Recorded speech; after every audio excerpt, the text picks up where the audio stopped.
Alright, YouTube, time for another video. This video is mostly going to be about a handful of right-wing YouTubers who were caught in a Russian media grift, and how, again, stop spending so much fucking time on the fucking internet. One of the main things that I take away from this, and in case you didn't know, I guess sometime yesterday, a handful of right-wing YouTubers who are very prominent, at least in subscriber count. Now, it wouldn't surprise me if a lot of those subscribers are bot accounts that have usernames and are maybe even borderline, AI chatbot-esque, or people that are maybe even paid to post like one-sentence posts and monitor it, but not really give too many fucks about what you're posting, to influence elections, or at least influence people's public mind state, or the mind state of people. But a handful of YouTubers, I guess the biggest offender is a YouTuber named Roaming Millennial, aka Lauren Chen, and her husband, who I don't think is a YouTuber, but is definitely linked to her channel, I'm sure. And a lot of these YouTube, rose to prominence sometime in the mid-2010s, when that zeitgeist was starting. And lo and behold, my previous video about the 2016 zeitgeist finally ending, more of it is finally ending. And it goes back to my theory that the generations are primarily, we live in the past, in the current generation, the remnants of the prior generation, and then everything before that becomes firmly entrenched into the history books. For example, and I brought this up in my 2016 zeitgeist ending video, the prior era is, I would argue, 2007 to about 2016. The current era is 2016 to the present, with the midpoint and the craziness being COVID. And I would argue those two eras dictate all of human behavior, or the overwhelming, like we're talking 97, 98% of human behavior. While in the past, before 2015, 2016, we were still living in a 9/11-esque world. I would argue we've finally moved on from 9/11, which the era before 2007 was probably 9/11 to 2007, 2008. And that era ended in 2016. Because no longer people cared. You started to even see left-leaning people idolize George W. Bush, the same guy that people hated in 2004 with the Iraq War stuff. So, it does come across to me that the 2016 era is ending.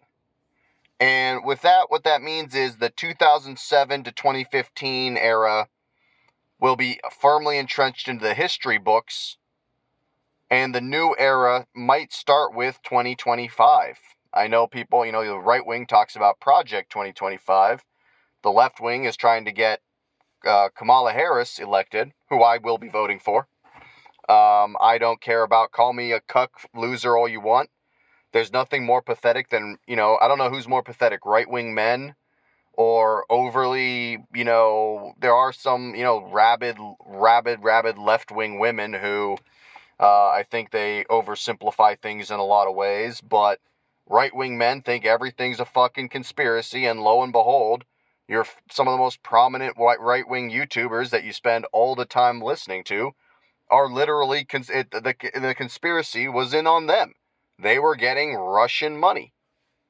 It looks like Lauren Chen is the biggest offender, while Tim Pool and Dave Rubin and Benny Johnson, who I don't really know much about, but I think he's probably maybe a newer one of these guys.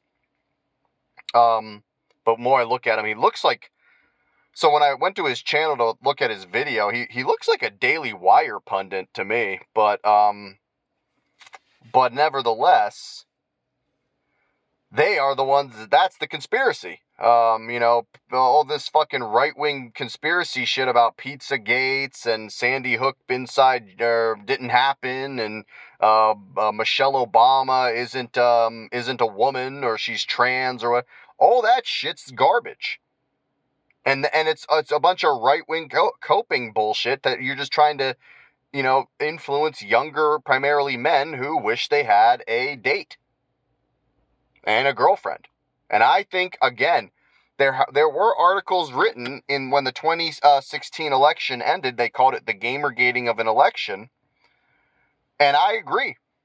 I think that this is all a product of primarily lonely internet males who have been propagandized by a lot of people who don't really give many fucks about them. You can sit here and talk about how Andrew Tate's a masculine guy because he kickboxes or whatever. Andrew Tate would sell you for a couple $1,000s. He would throw you under a bus for a few grand. You can talk about how we need more masculine leaders like Vladimir Putin. Vladimir Putin is sending younger males to go die because of his ego with this Ukraine-Russia shit. So, no, I don't think the answer I don't think the right wing is the answer for younger males. I don't agree with that. Now, I don't necessarily agree with everything that the blank slate socialist feminist left says. I think a lot of that's garbage too, especially the blank slate aspects. However, if you are spending this much time writing or watching right-wing content on YouTube, watching all this, Daily Wires and Steven Crowder's, and I know they weren't indicted with the Russian, Russian tenant media company, but